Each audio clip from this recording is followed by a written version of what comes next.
good morning. Good morning sa lahat. Welcome sa ating panibagong buhay, panibagong pag-asa. So sana tayo ay naririnig. Kaya muna natin dyan yung ating camera sa harap ng aking manobela. Yan, tignan natin kung gagana ang kanyang sounds habang tayo ay tumatakbo. Alright? So today tayo ay biyabiyahe. Pupunta tayo ng Malasiki at Bayambang. Pero this time hindi nyo na makikita muna ang kalsada dahil susubukan natin kung gumagana yung kanya yung lumang microphone ko. At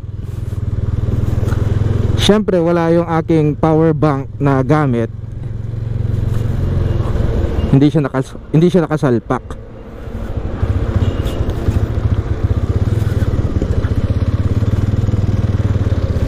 Yan, so makikita nyo lang ang aking mukha.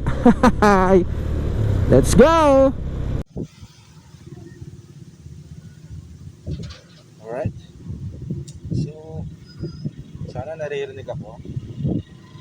Dahil pakiramdam ko hindi tayo maririnig today dahil napakalakas ng hangin. Malakas ang hangin ngayon dito eh. Meron lang akong hinihintay na tela. Yan. Yung nakalagay yung aking camera ngayon.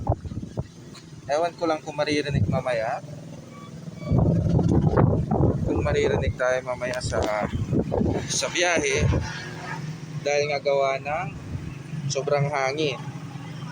Feeling ko pag pasalong ganyan ng hangin hindi tayo maririnig mamaya. So bahala na kung anong kalalabasan na naman ng aking video, kung ito ba ay masasayang na naman.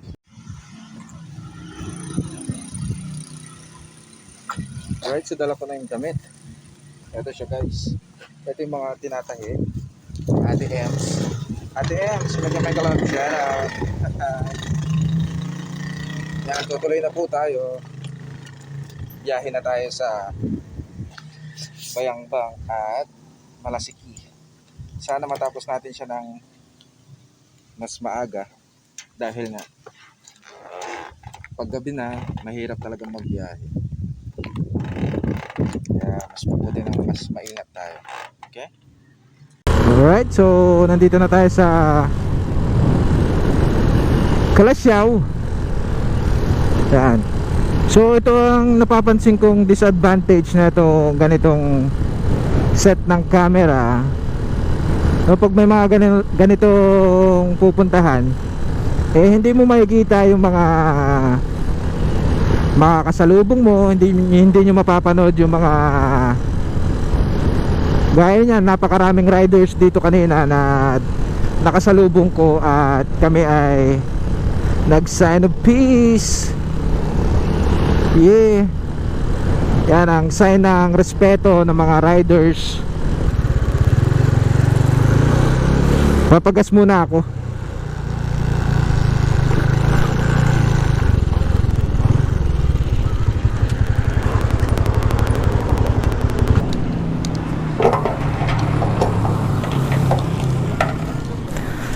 Naku, yung 150 parang ihi na lang ng ano. Grabe na taas talaga ng gasolina ngayon. Hindi ko malang nakita na gumalaw. Malayo pa naman ang ating biyahe. Although matipid naman itong ating motor. Kaya lang pagdating sa susunod na biyahe magdadagdag na naman tayo ng panibagong 150. Kailangan natin magtipid. Yan, so ang gagawin ko ngayon ay biyahe. Pupunta tayo ng Bayambang at Malasiki. Hopefully kayanin ko yung oras, no? Dahil marami tayong kailangan gawin ngayong araw. Kaya cut by cut na lang muna dahil nga hindi ko maipakita sa inyo kung ano yung mga dadaanan ko. Kaya trim by trim na lang ang gagawin natin para mas umiksi yung aking video. Alright? Kita kits? Alright, so pahinga muna tayo today. Pahinga tayo saglit pala. Dahil nga sumasakit na naman yung likod ko. Ewan ko kung bakit ganito. Yan, at gusto ko lang ulit magpasalamat sa aking mga super chatters. No, di ko na kayo babanggitin. Dahil lagi naman ako nagpo-post sa aking Facebook at sa aking community. Yan. Naglolo ko tong itong battery ni GoPro, kaya hindi ko siya ginagamit dahil nga chinarge ko siya kagabi. Pero ngayon pag siniswitch ko after mga 2 minutes na biyahe ko, nakikita ko nag-go 1 bar kaagad siya.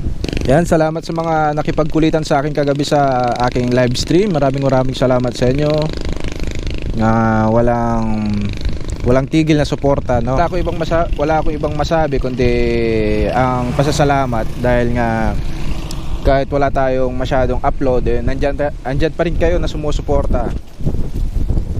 Yan, malakas ang hangin talaga. Kaya ewan ko kung maririnig nyo ako mamaya pag bumabiyahe. Titignan natin kung ano ang kalalabasan ng aking video na to. Yan.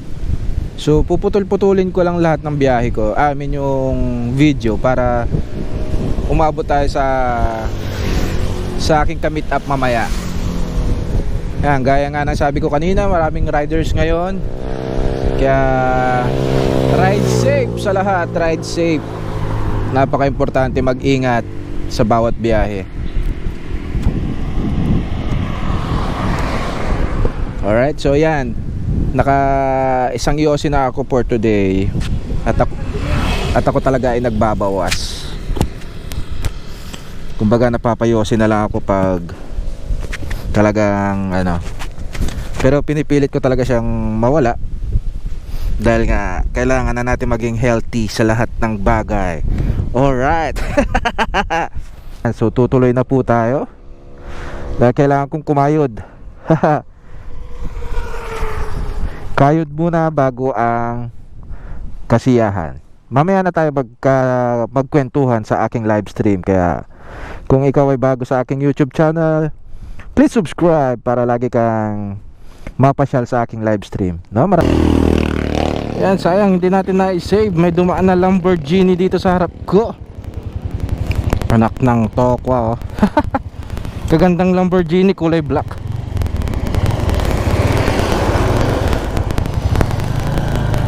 Sarap ng tunog. Yeah. Alright, so pupunta tayo ngayon sa bayan ni Inday Ozlife. Meron tayong kailangan kunin. Let's go.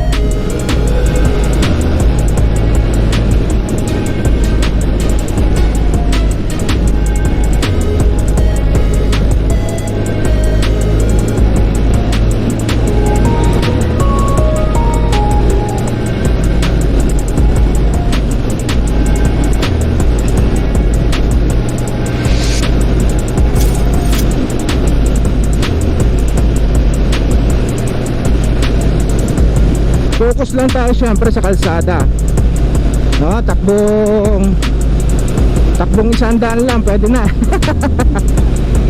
Hindi na siguro mahalatang takbong 100 yung aking yung aking takbo. Baka mamaya tawagin tayong kamote.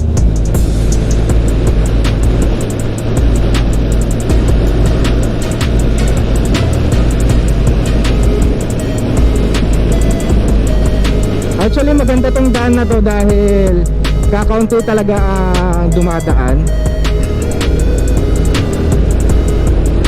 Yan, pero syempre kailangan pa rin magdoble ingat para hindi ka makadisgrasya o hindi ka madisgrasya. Yan, ang daming ano dito eh. Ang daming pasulpot-sulpot. Yan, so mamaya na lang kay sa bayan ni Inday Oslife. Alright guys, so nandito na po tayo sa Bayangbang, Pangasinan. So magbibigay lang po tayo ng konting trivia. At tama ba? Trivia ang tawag doon. Sa mga hindi nakakaalam at sa nakakapasyal dito sa Bayangbang, dito matatagpuan ang isang napakalaking statwa na mas malaki pa sa Statue of Liberty. Yan. Sa mga gustong makapanood ng aking video na tungkol sa Saint Ferrer, ibibigay ko dito ang link sa aking description or dito sa aking taas ng screen. Alright, so para mapanood nyo at masuportan nyo naman ang aking munting channel. Alright, maraming salamat. At pupunta muna ako sa aking destinasyon dahil meron akong pipick uping mga damit na hindi ko alam kung ibebenta ba ito or gagamitin. O titignan natin mamaya, okay?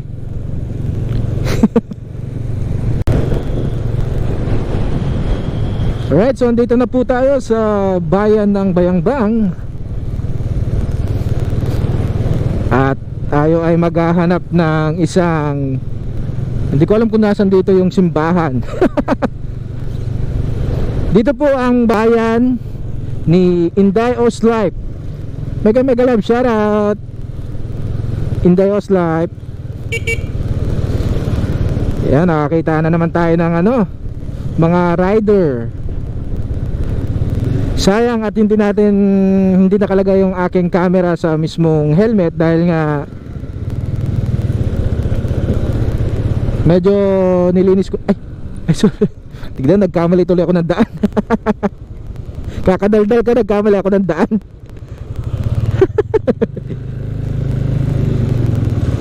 Thank you. Wrong way. Pasaway kasep.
Dumating na guys yung damit.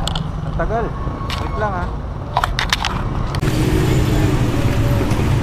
Yan, so tutuloy na tayo guys. Alright, so maraming salamat sa lahat ng sumama sa akin dito hanggang sa dulo. Maraming salamat sa suporta. Malaking bagay po ito kung alam nyo lang. Yan, sana naririnig po tayo, no? Ayan, dami nakabukas pala kong zipper. Yan, tutuloy na tayo guys. Nandito na tayo sa City of Bayangbang. So magpapaalam na tayo. At ako'y marami pang gagawin. Hindi ko naman pwedeng isama lahat dahil nga napaka-eksi lang ng oras ni Sep Moto PH.